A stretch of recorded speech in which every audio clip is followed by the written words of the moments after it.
com vocês.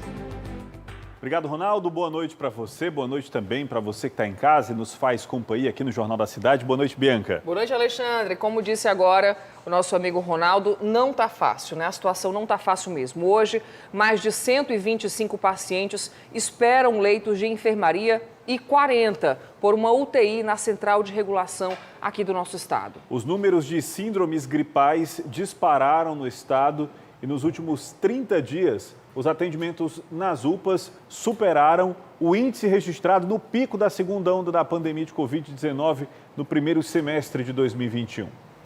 Faz 17 dias que a esposa do Afrânio começou a apresentar sintomas gripais. O quadro piorou e evoluiu para uma pneumonia. Decidiram então procurar novamente uma unidade de pronto atendimento. Tosse, febre, rouquidão, mas graças a Deus, esperar que agora fique boa, né? Como outros pacientes aí. Tem paciente aí que está entubado por conta dessa gripe. No caso da Lúcia, foi o marido quem acabou se contaminando, mas de Covid-19. E por aqui se deparou com muita gente à espera por atendimento. A gente fica com medo, né? Mas pede só proteção a Deus, né? É só Ele mesmo, né? E fazer o que estão mandando, lavar as mãos, né? Se prevenir, né? Os pacientes apresentam sintomas semelhantes: tosse, febre, dor de cabeça, cansaço. Tanta gente fez as UPAs de Fortaleza terem recorde de atendimentos em dezembro, quase 28 mil. O número ultrapassou, inclusive, o dos meses de fevereiro, março, abril e maio de 2020, período em que o estado enfrentou a segunda onda da pandemia de Covid-19. A explosão de casos de influenza vem acompanhada de um aumento significativo nos casos de Covid-19 em todo o Ceará. E a procura maior por atendimento fez com que o governo do estado adotasse medidas para frear a contaminação. O número de leitos de enfermaria e UTI também deve ser ampliado na rede pública de saúde. Pelo menos 125 pessoas esperam leitos de enfermaria na Central de Regulação do Estado. Desses, 82 estão em unidades de pronto atendimento. Outros 40 pacientes aguardam leitos de UTI. Felizmente, Ivanilce não precisou ficar internada após ser diagnosticada com influenza. Essa gripe, ela deixa você sem força, entendeu? Sem força, né? A sensação de desmaio, aquela fraqueza, você está se alimentando, mas aquela fraqueza, né? Aí foi onde eu fui na médica, tomei o remédio, mas achei que estava pouco, vim aqui na UPA e graças a Deus fui atendida e agora fui para casa. Pois é, em Juazeiro do Norte, na região do Cariri, também foi registrado um aumento de 33% no atendimento de pacientes com síndromes gripais entre dezembro e essa primeira semana agora de janeiro. Paulo e Núbia apresentaram os mesmos sintomas nos últimos dias. Tá sentindo umas febres, uma dor de cabeça. Aí eu fui em casa, tomei um remédio e voltei pro trabalho de novo.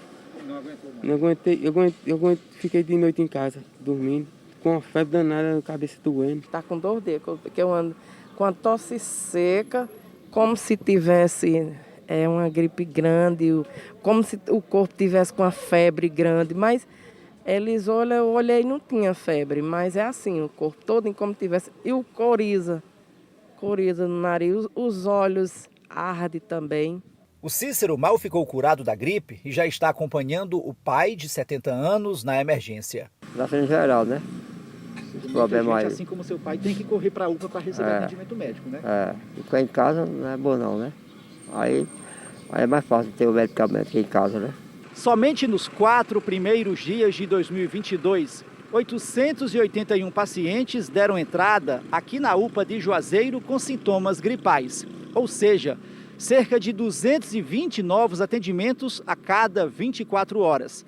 Comparando com a média diária do mês de dezembro, o aumento é de 33% nos casos. Para atender o aumento da demanda, a direção da unidade contratou mais 2 médicos e 4 técnicos de enfermagem. Juazeiro do Norte enfrenta uma greve dos servidores da saúde em pleno surto de síndromes gripais. O município tem procurado dar um suporte à unidade de pronto atendimento, a UPA Limoeiro, né? A gente já colocou mais um médico para atender no período diurno e no período noturno. A gente colocou uma unidade de referência ao lado da UPA Limoeiro, que é a unidade, a UBS Limoeiro, para reforçar o grande quantitativo de pacientes ambulatoriais da UPA. Retornou o atendimento da unidade Sentinela até as 22 horas para dar esse suporte, né? Ampliamos também o número de médicos do Hospital Maria Amélia. Então, a gente está se organizando para que a greve não impacte na assistência da população de Juazeiro. E hoje no Jornal da Cidade você vai ver também. Ceará cancela todas as cirurgias eletivas em hospitais do estado para atender aumento da demanda de síndromes gripais. Setor de eventos reclama de falta de diálogo e quer saber por que estádios de futebol não foram atingidos por novo decreto do governo. Tablets que seriam entregues a estudantes de São Gonçalo do Amarante são furtados dentro de galpão da prefeitura. E cabeça humana é encontrada dentro de sacola, em Avenida de Caucaia. Exclusivo. Esposa de comerciante morto em Itaperi diz que polícia já tinha informações sobre assaltante. O Jornal da Cidade está no ar.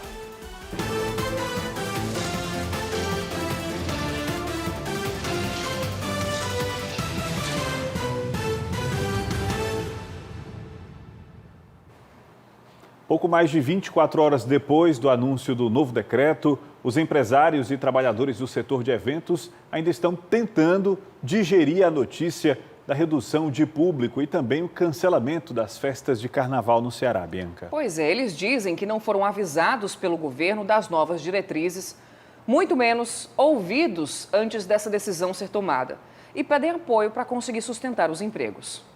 Medidas rigorosas estão sendo tomadas em todo o estado para tentar conter o avanço da Covid-19 e das síndromes gripais no Ceará.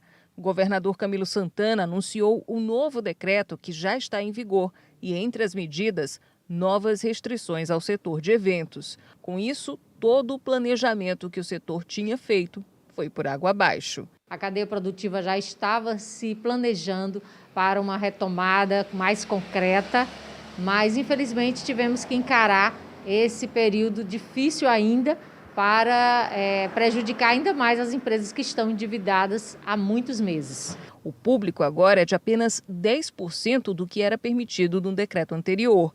De 5.000 pessoas permitidas em eventos em espaços abertos, agora só 500 pessoas estão liberadas. E mesmo assim, com exigência do passaporte vacinal e uso de máscara.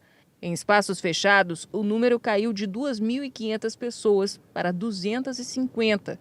As medidas valem pelos próximos 30 dias. O setor de eventos estima um prejuízo de mais de 245 milhões de reais por conta de cancelamentos e adiamentos de eventos no Ceará no ano passado. Para este ano, o cenário ainda é incerto, mas eles esperam poder contar com o apoio do governo do estado para os profissionais da área. Nós fizemos levantamento no início da pandemia, 2020, chegou-se ao número de um percentual de 52% da folha de pagamento de todas as empresas foi cancelado. Então a gente sabe que isso impacta em várias famílias. São profissionais que deixaram de trabalhar e que migraram para outros nichos de mercado, haja vista não ter perspectiva de retomar os eventos. Sindicatos e associações de eventos no Ceará afirmam que não houve diálogo prévio com o setor. As novas medidas do decreto podem acabar prejudicando ainda mais o segmento. Foi realmente uma surpresa, né? Não houve um diálogo prévio para que a gente pudesse se preparar. Nós não também temos um retorno sobre a falta do tratamento isonômico em relação a eventos de futebol. Por que cancelar os eventos em geral, mas deixar incólume, deixar inalterado os eventos desportivos de futebol? Nós procuramos a Casa Civil para responder o questionamento da Associação dos Promotores de Eventos. Afinal, por que os jogos de futebol, que são realizados nos estádios e geram sempre aí grandes aglomerações, não foram afetados pelo novo decreto? Não nos responderam até agora. Ainda nesta edição, a gente vai ouvir o outro lado. O que diz a Federação Cearense de Futebol e também os próprios torcedores sobre a permanência das torcidas nas arenas do Ceará. O decreto do governo do estado também mudou as perspectivas dos permissionários da Praia de Iracema, em Fortaleza, que apostam no movimento do pré-carnaval para melhorar de renda. Pois é, eles estavam esperando pelo Réveillon, essa movimentação maior não aconteceu e agora estão esperando pelo Carnaval. Muitos afirmam que já haviam investido, abastecido os carrinhos, mas agora vão ter que esperar o fim do surto, a redução dos casos de Covid e influência para poder voltar a vender. Este é o mercado dos Pinhões. Há tempos, o folião não vê este templo carnavalesco a todo vapor. Em 2020 foi o último carnaval que o estado teve por conta da pandemia. Ano passado, não houve nada. É fato que o cancelamento do carnaval causa impactos econômicos em diversos setores, especialmente no setor artístico, de alimentos e bebidas e também no turismo. Nós precisamos lembrar que, como qualquer outro evento, o carnaval movimenta muito dinheiro. De acordo com o edital, o ciclo carnavalesco 2022 previa um investimento de R$ 1.180.000. Com a notícia divulgada em novembro de que não haveria nenhuma festividade, espaços tradicionais como este, o Mercado dos Pinhões, devem sim permanecer fechados. E aí quem depende desse período para sobreviver não sabe como vai fazer. É o caso da Osvânia. Ela é proprietária deste carrinho na praia de Iracema. Com tristeza, ela tenta planejar como será os primeiros meses do ano sem o carnaval. A gente fez compras, abastecemos, todo mundo abasteceu os carrinhos, ficamos aqui esperando pelo pessoal. Passou bastante gente pelo calçadão, mas ninguém que quisesse vir sentar, beber, entendeu? Para a gente foi um pouco complicado. A especialidade da Osvânia são as bebidas, os drinks. Ela garante que em épocas normais, sem pandemia, era o momento de fazer uma boa grana. Todo mundo está meio que sem chão, né? Porque os carrinhos estão cheios de bebida. A gente está bastante abastecido, esperando por essa data, esperando por essas festas e a gente, infelizmente, não vai ter. O valor repassado pelo governo do estado seria dividido para apoio a projetos, maracatus e bandas, por exemplo. Este economista ressalta que os valores serão repassados a outras áreas. É importante lembrar, contudo, que o impacto do cancelamento do carnaval se dará de formas diferentes em cada região. Em Fortaleza, por exemplo, os 14 milhões que o poder público investiria no evento continuarão sendo injetados na economia, porém em outras áreas prioritárias. O que também reduz o impacto econômico desse cancelamento é que com ele também desaparecerão os custos econômicos e sociais relacionados a essa festa. E por causa desse retorno dos altos números de casos de Covid no mundo, porque não é só no Brasil não, a lei que dava prazo de 7 dias para o reembolso de passagens aéreas canceladas também voltou a valer. Ao vivo, o Anderson Lima vai explicar para a gente agora mais sobre essas condições diferenciadas para o setor aéreo em razão da pandemia, né, Anderson? Boa noite para você. Oi, Bianca, Alexandre, boa noite para vocês, para todos que nos acompanham aqui no Jornal da Cidade. É isso, essa lei que flexibilizava a remarcação de passagens aéreas expirou no dia 31 e com isso o reembolso de passagens canceladas volta a ter um prazo de 7 dias. Antes o prazo era de até 12 meses, podia chegar até 18 meses em algumas situações. Não para por aí, viu? Agora oferecer crédito sem multa no caso do passageiro desistir dessa viagem não é mais uma obrigação das companhias aéreas. Voltam a vigorar aquelas regras da Agência Nacional de Aviação Civil, a ANAC. Mas a ANAC diz também que é preciso observar os contratos na hora de comprar essas passagens para não haver prejuízos. Aí podem ter multas, né, encargos, enfim. Mas a OAB diz que ainda é possível recorrer dessas cobranças, desses valores gerados aí por conta de cancelamento de passagens, já que a pandemia ainda não acabou, ainda está acontecendo. E também o Código de Defesa do Consumidor está valendo, viu? Está em vigor. Eu volto com vocês aí no estúdio. Ok, Anderson, obrigado pelas informações. E a gente vai agora até a região do Cariri, porque lá as últimas chuvas possibilitaram uma bela imagem daquelas que fazem gosto do cearense ver. Hugo de Leon, boa noite. Que imagem é essa? Olá, boa noite, Alexandre. Boa noite para todo mundo. As imagens chamam a atenção pela beleza e também pela força das correntezas que descem o Rio Salgado. Estamos falando da Cachoeira de Missão Velha, que é um geossítio do Geoparque Araripe, uma formação rochosa de mais de 400 milhões de anos. São cerca de 12 metros de queda d'água, que com as chuvas dos últimos dias Somente de ontem para hoje, de acordo com a FUNSEMI, choveu em Missão Velha 13 milímetros. E todo esse acumulado, a água que proporciona esse verdadeiro espetáculo da natureza, ponto turístico, visitado, frequentado por muita gente, principalmente nos finais de semana. Até o momento nenhum incidente foi registrado, mas fica o registro dessas imagens belíssimas, principalmente nesse período chuvoso. Voltamos ao estúdio. Principalmente para o nosso Ceará. Valeu, Hugo. Obrigada pelas informações. E de Crateús, na região dos Inhamuns, vem outra imagem que também mostra a força da natureza, a beleza da natureza. Olha só, veja o momento aí exato em que um raio cai na cidade durante a chuva desta quarta-feira. Para você ter uma ideia do impacto dessa descarga, a energia de alguns bairros foi interrompida por alguns minutos, viu? E sempre é importante lembrar, em dias de tempestade, para se proteger de descargas elétricas, você deve evitar áreas descampadas ou se locomover em veículos sem cobertura, as motos, as bicicletas, além de ficar próximo de tomadas ou usar aparelhos eletrônicos que estejam ligados a elas. Bom também não sair por aí carregando objetos metálicos.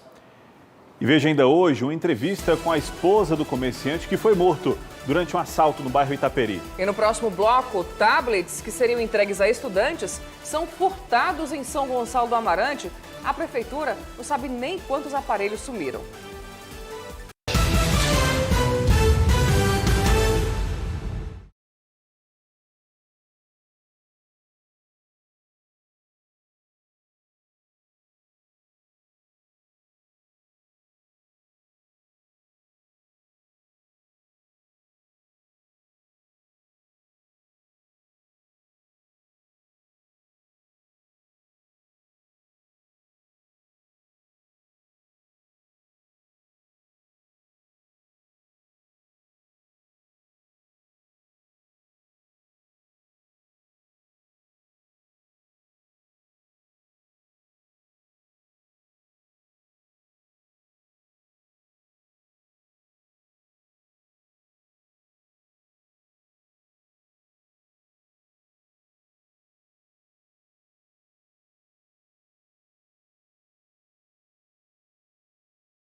Jornal da Cidade de volta com notícia daquelas que deixa a gente chocado. Uma jovem de férias no Ceará morreu após supostamente ter sofrido um estupro coletivo na saída de uma festa. Isso aconteceu em Acaraú, na região norte do estado. Anderson Lima, essa jovem teve hemorragia, mas a polícia ainda não confirma o crime sexual, é isso?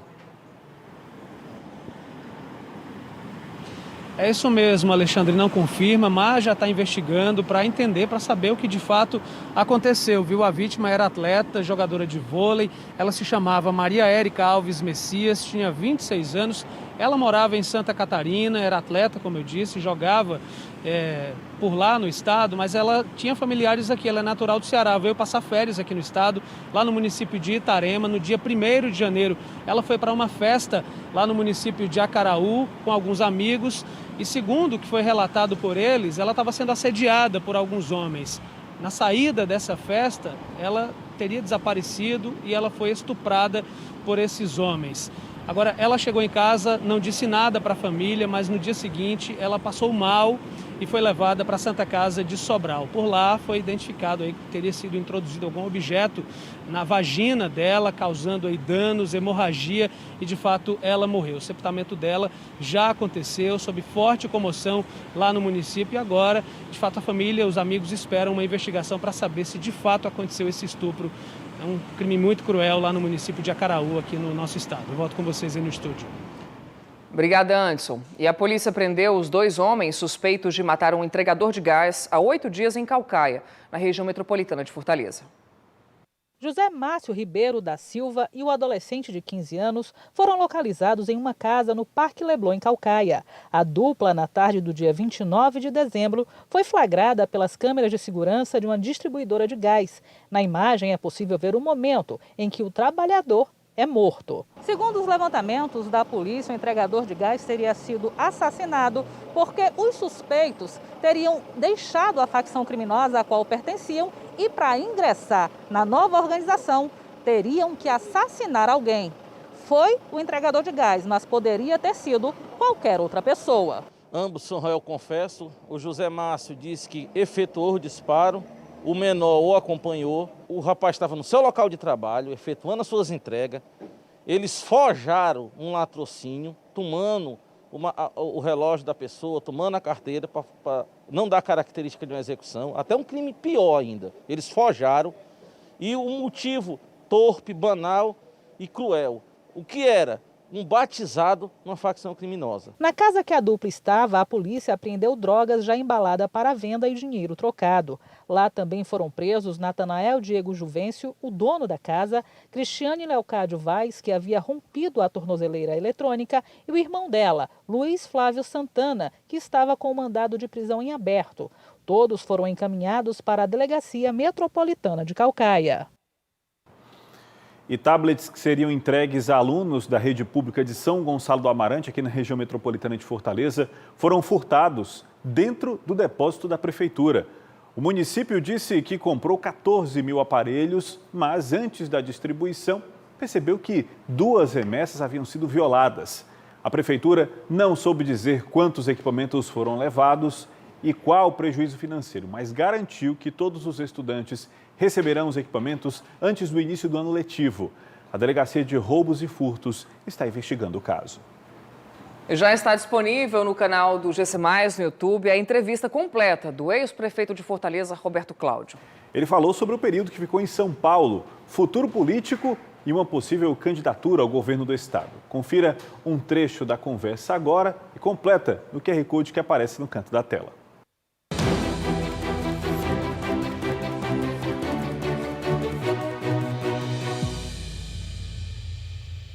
Assim que terminou o seu mandato, você fez as malas, foi passar um período, digamos assim, sabático, mas que não foi tão sabático assim, em São Paulo. Fala pra gente qual foi o propósito, o motivo dessa viagem.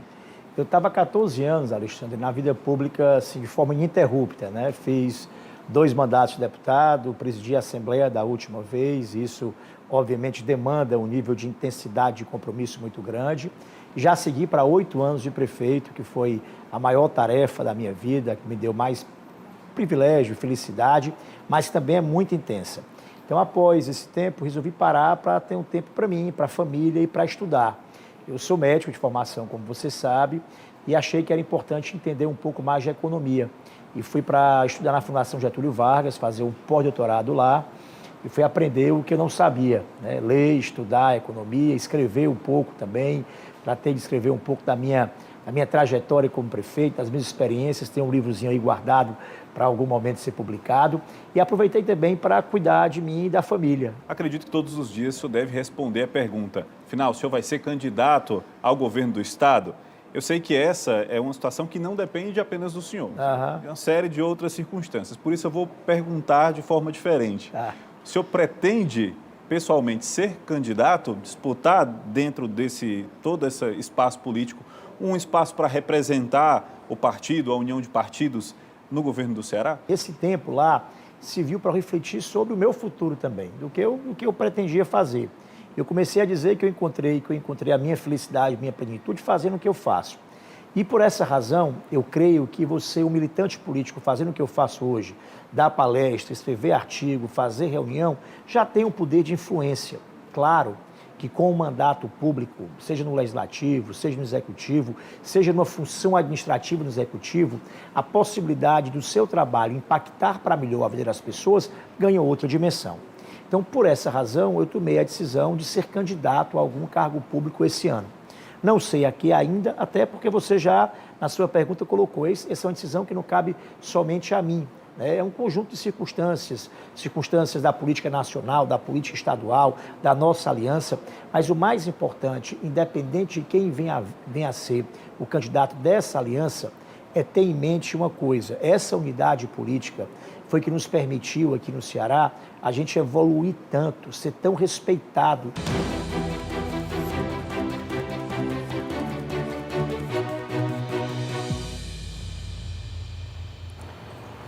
E olha, o novo decreto de contenção da Covid no Ceará, anunciado ontem pelo governador Camilo Santana, não trouxe recomendações para a realização de partidas de futebol. E por isso, o Campeonato Cearense vai começar já neste sábado com torcida nos estádios. Mas a federação diz que vai seguir as recomendações do governo, reduzir a capacidade do público para 80% e separar torcedores. Cadeira sim, cadeira não. Para os amantes de futebol, não há palavras que traduzam a emoção de ver seu time do coração em campo e acompanhar tudo nas arquibancadas.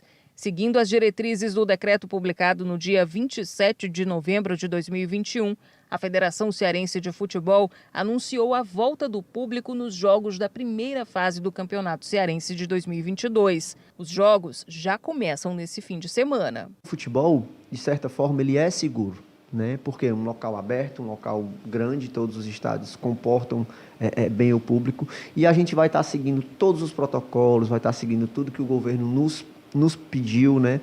80% de público, cadeiras separadas. Para acompanhar os jogos do Campeonato Cearense, serão exigidos documentos que comprovem a vacinação dos torcedores. O momento exige cautela. O ânimo trazido pelo retorno das torcidas aos estádios no Campeonato Cearense pode durar pouco. As novas regras trazidas no decreto em vigor no estado, embora não afetem diretamente o futebol por enquanto, já acendem uma luz de alerta para as torcidas. O próprio torcedor está ciente, porque ele sabe que ele só pode voltar ao estádio se ele fizer a parte dele, né? Então, assim, a gente vai trabalhar bem essa semana, o campeonato está começando no sábado, então a gente tem aí mais alguns dias para poder trabalhar esse novo decreto do governador. O Glardson é um torcedor fanático do Fortaleza. Esteve no estádio no último jogo do seu time, mas ele acompanha a evolução das síndromes gripais e da Covid no estado. Mesmo amando o Leão, ele sabe que o melhor mesmo é se proteger. A saúde em primeiro lugar. A gente tem que ver o que é que pesa mais hoje em dia, o que é que pesa mais atualmente, né? Aí eu acredito que seja ficar em casa, assistir de casa, juntar a galera, nem juntar a galera em casa, né? Juntar cada um ficar na sua casa, no telão mesmo, enquanto isso tudo passa, melhora, né? E o Ceará cancelou todas as cirurgias eletivas em hospitais estaduais. Anderson Lima, o motivo... Volta aqui para o nosso telão. A gente já imagina qual seja justamente essa alta demanda de pacientes com síndromes gripais nas unidades públicas do nosso estado, né?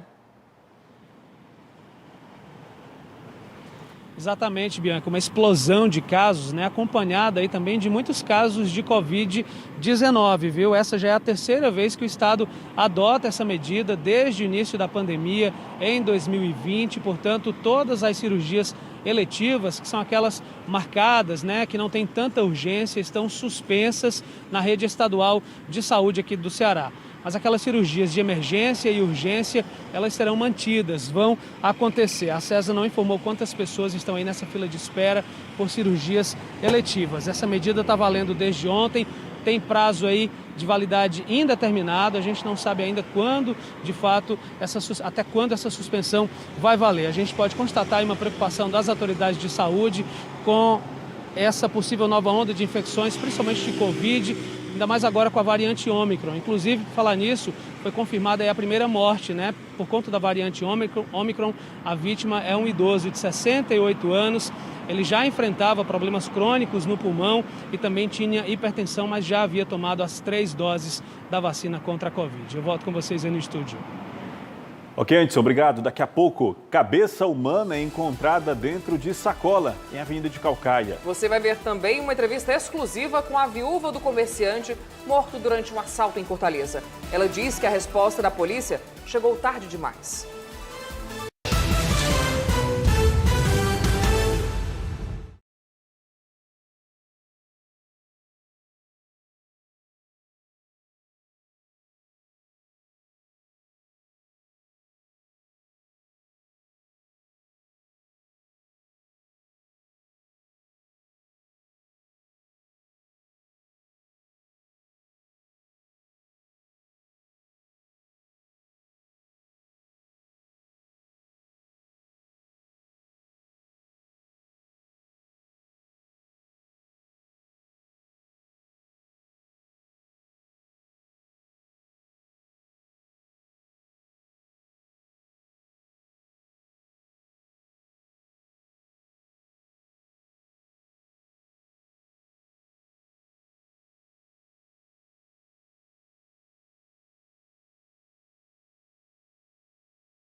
Uma cabeça humana foi encontrada hoje de manhã dentro de uma sacola, em Calcaia, na região metropolitana de Fortaleza. Anderson Lima, mais precisamente no meio da Avenida da Integração. O que a polícia já sabe sobre esse caso bizarro? Pois é, Alexandre, bizarro, viu? E o restante do corpo ainda não foi localizado, não foi encontrado. A Polícia Civil está investigando, não sabe o que de fato aconteceu, mas o fato é que as pessoas que passavam e até que moram ali perto daquele trecho da Avenida da Integração, ali no Picuí, em Calcaia, na região metropolitana de Fortaleza, ficaram bastante assustadas diante dessa cena terrível, viu? A cabeça, o que se sabe até agora é que a cabeça é de um homem, ela estava sem as orelhas, estava com muitas lesões. E a polícia acredita que a vítima, antes de morrer, tenha sido torturada.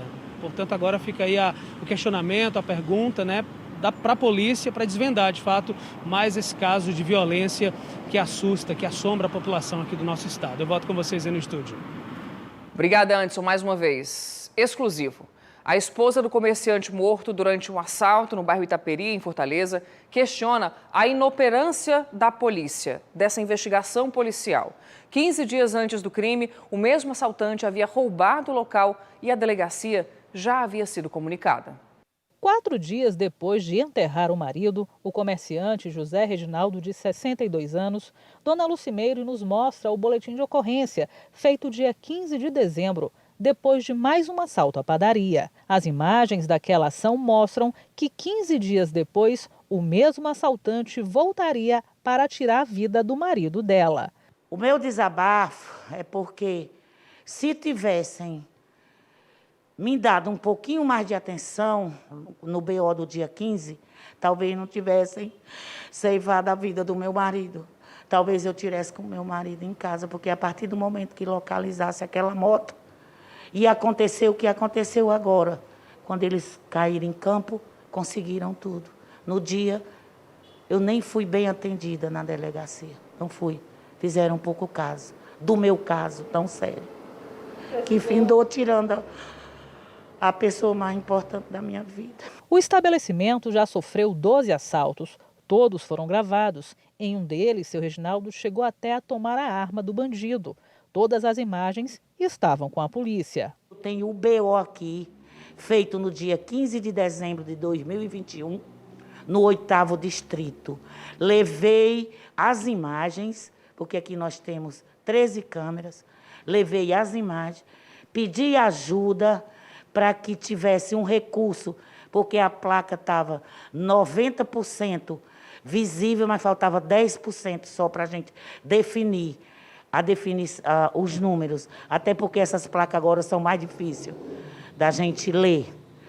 Mas eu não tive ajuda, me falaram que para mim conseguir a perícia dessa placa, só iria sair com 5 anos. Foram 39 anos de casamento e 3 filhos. Na padaria, que hoje está fechada, eles trabalhavam há 13 anos. Depois do assassinato, ela não sabe se ainda vai abrir. Eu sempre fui guerreira e ele me achava assim, entendeu?